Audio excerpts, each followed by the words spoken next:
Today in part 2 of the game theater and a box build, we're moving past basic construction and into character.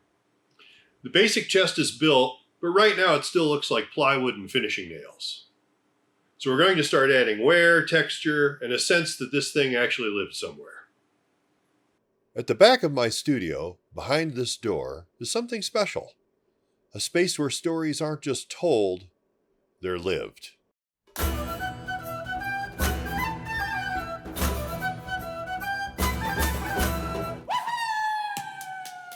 Welcome to Pernicky Ricks, the ultimate guide to crafting spaces that don't just tell stories, they immerse you in them. As promised, I didn't force you to sit through the filling and sanding of the chest box and lid. I've got my grubby clothes on today because we'll be staining the entire assembly. You notice that I severely ground down all the corners to simulate decades of wear and abuse.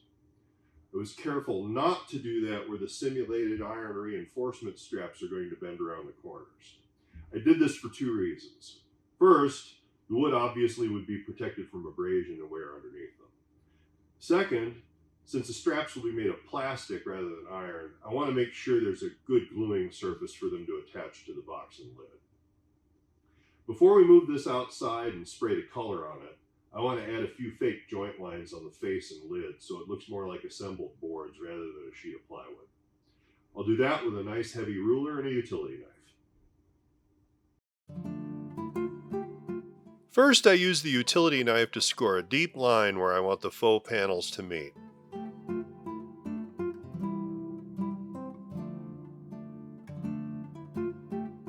Next, I'll open the seam carefully, trimming off the corners of each side of the scored seam line to make the faux panel joint more pronounced.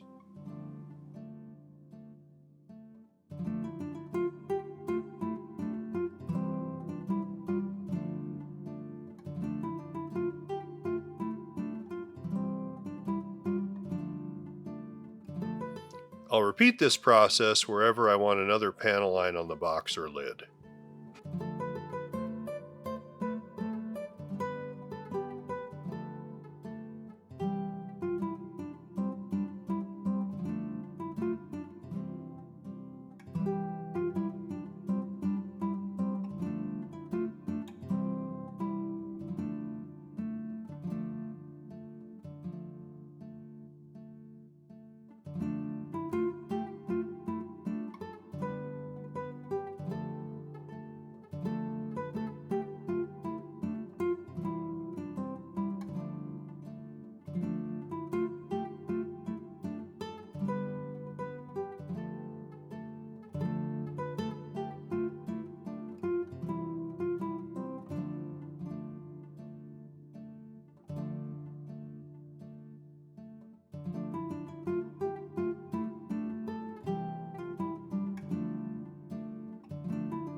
Alright, I think that gives enough of a suggestion that the chest is made up of several boards. I've also added a few cracks using the same method, but stopping in the middle of the panel rather than taking the V groove all the way across. Now I'll take this outside and get it sprayed.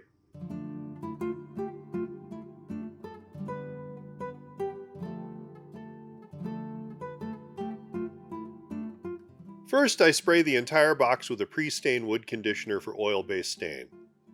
This is an important first step, especially when you're working with soft woods and plywood. It helps prevent the stain from going blotchy and uneven.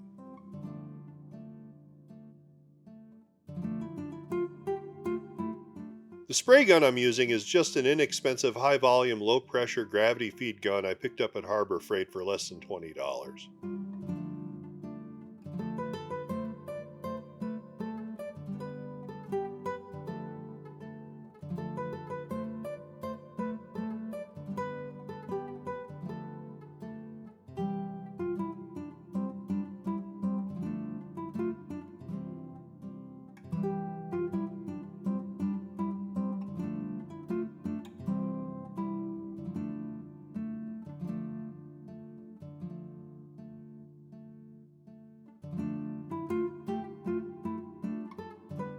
Now we'll apply the main color.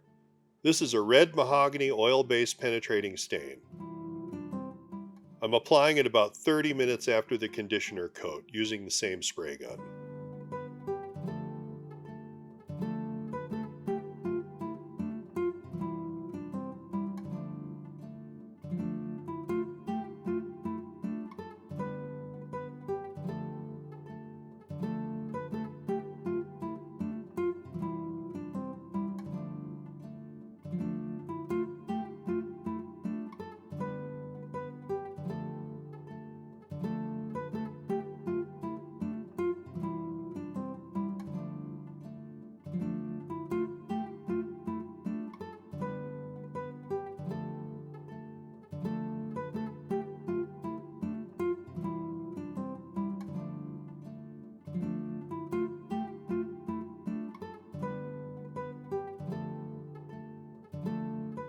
Using my single action airbrush, I'll then spray a dark ebony oil stain to simulate water staining and dirt buildup in the corners, and to accentuate the cracks and crevices.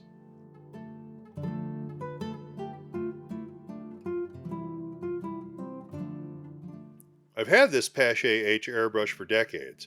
I used it while learning airbrush illustration back in school in the late 80s. Before that, it belonged to my father, who bought it sometime in the 1950s.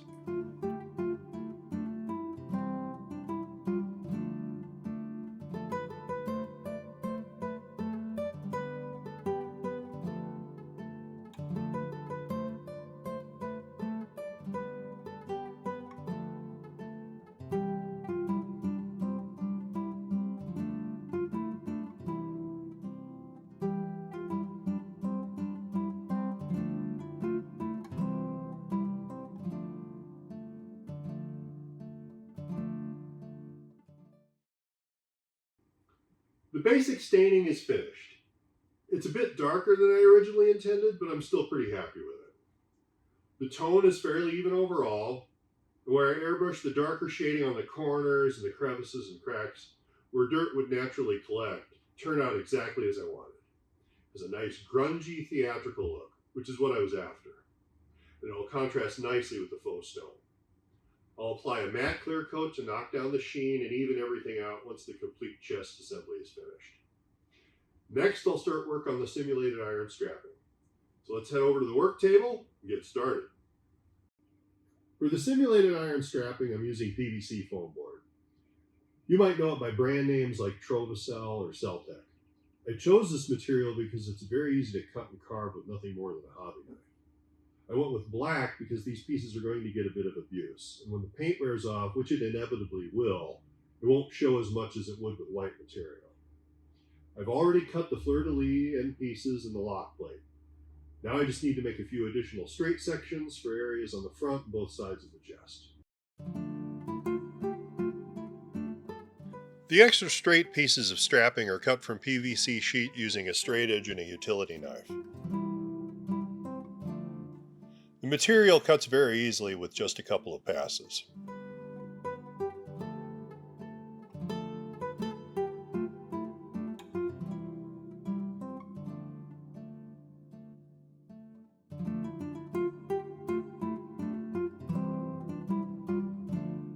Now I'll begin making the lattice-like strap assemblies for each side of the main box. I do this by cutting the individual parts so they conform neatly to the contours of the box face.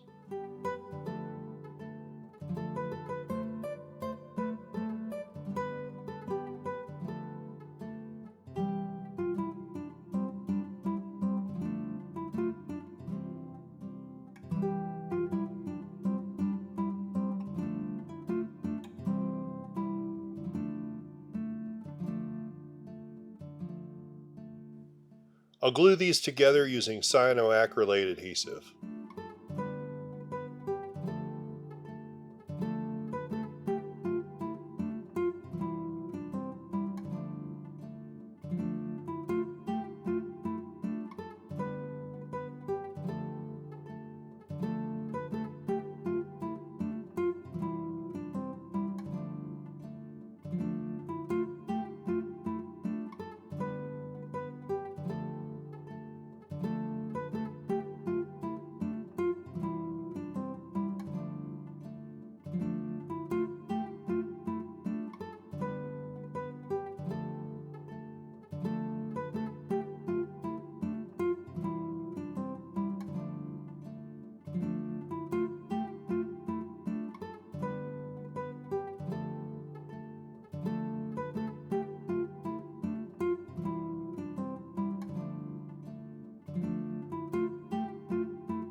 With a quick test fit, I can mark the length of the square ends that need to be trimmed.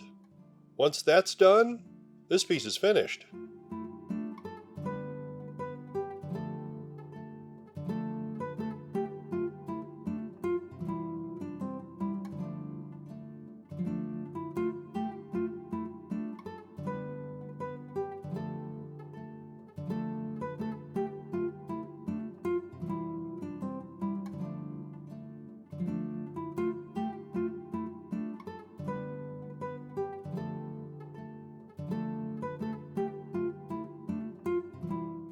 All of the square edges are roughly carved down to make the edges simulate the look of hand-hammered iron.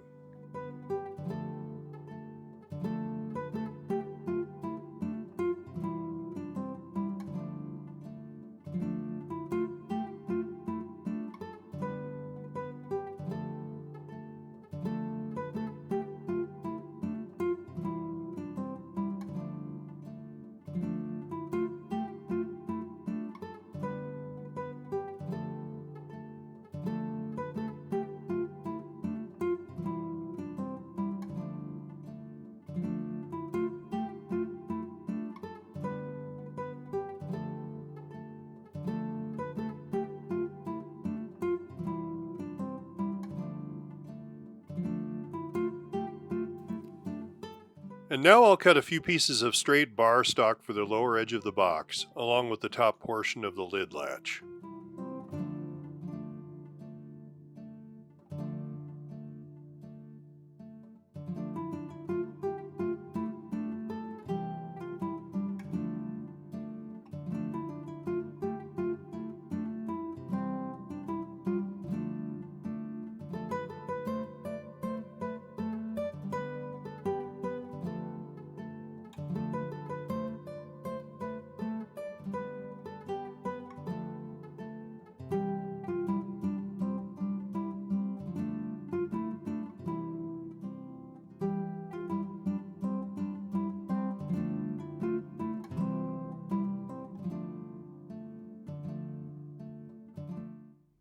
Okay, I think we're at a good stopping point for this video.